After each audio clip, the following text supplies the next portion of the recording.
because a lot of the women that I was locked up with, they got murder charges. It was because someone bothered their child or they were being abused.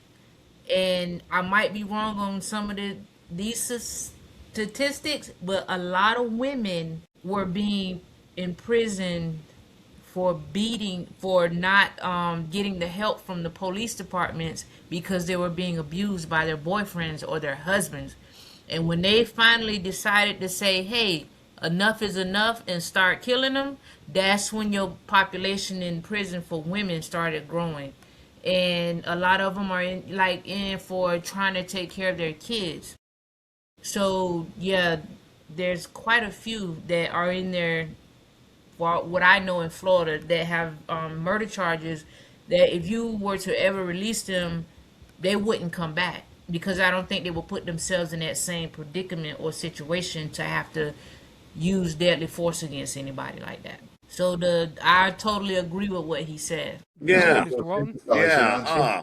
I was just gonna say that, how she was talking about, women protecting their children sometimes and ending up incarcerated, for doing something that probably most of us would agree was the right thing to do in a situation. There's a lot of situations where it just comes down to simply the people that are looking at your case and your situation, the people that arrested you, and how they want to interpret that whole situation. I mean, one conversation I had today when I was talking to a lady who her family had made a game, to kind of help teach law and stuff. And one of the things she was saying was like, what about if a young minor female sends a picture to somebody that she's interested in? And it was like, I told her, I said, when I was a kid, we didn't have phones that did that. But if we did, we would have done it. And it's like, that kid gets caught, they get in trouble. Now they're sex offenders for doing what really at the end of the day. And so, I mean, was it nothing more than just being promiscuous and just being kids growing up? Um, and that label's going to haunt them forever.